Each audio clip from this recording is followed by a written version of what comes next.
Hello guys! Welcome to sa aking munting channel.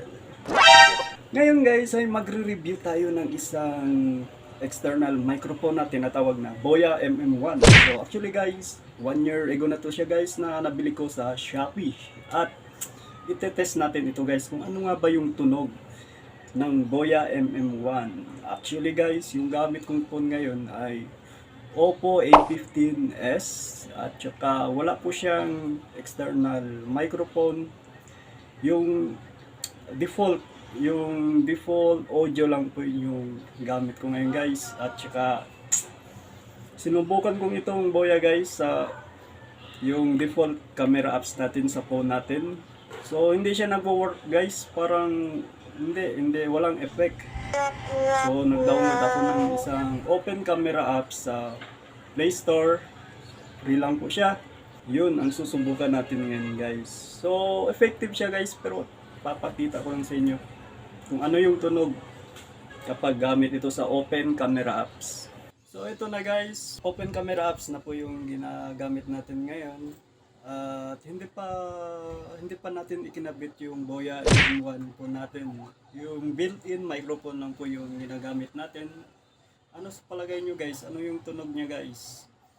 So ito yung tunog niya guys kapag built-in lang. So ano yung parang normal lang siya guys. Hindi gaano buo yung boses natin. At ngayon, i-connect na natin itong Boya MM1. So guys, low test mic. So ito guys, nakakabit na yung Boya MM1 natin. At ano sa palagay nyo guys? Ano sa palagay nyo guys yung tunog ng Boya MM1 natin? Lakas ba yung tunog niya guys? So ito guys, maglakad-lakad tayo guys sa labas para marinig ninyo yung kung ano yung quality ng audio natin, yung external microphone natin. Kaya tara guys, labas muna tayo guys.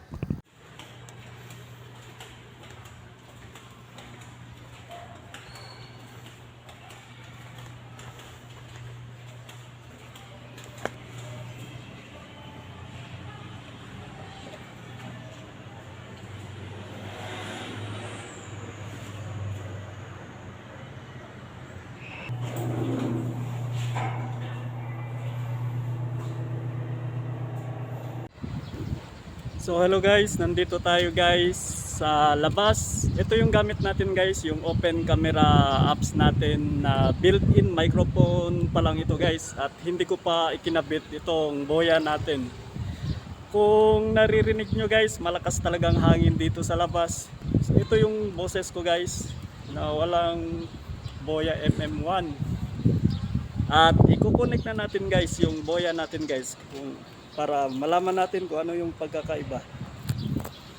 Okay guys, nakakabit na yung Boya MM1 natin. Ano sa palagay nyo guys, malakas ba yung boses ko? May pagkakaiba ba? So ito guys, Boya MM1 ginamit na natin sa Oppo A15s na Android phone.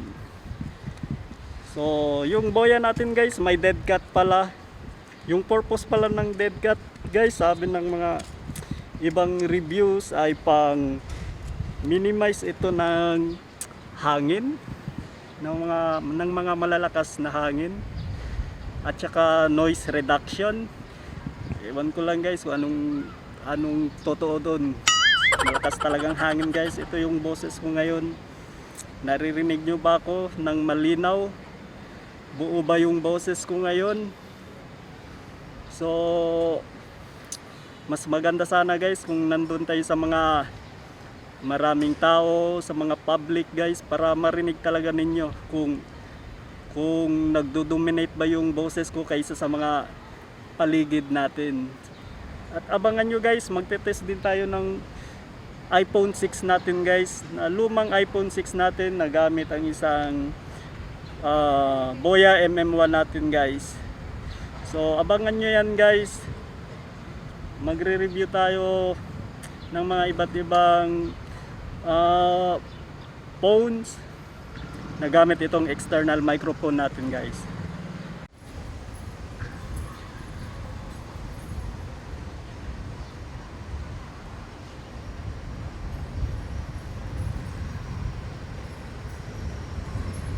So yun. So salamat guys sa pagsama sa atin hanggang sa huling minuto ng ating video at abangan nyo po yung mga susunod nating mga videos. At salamat, paki-subscribe at babu!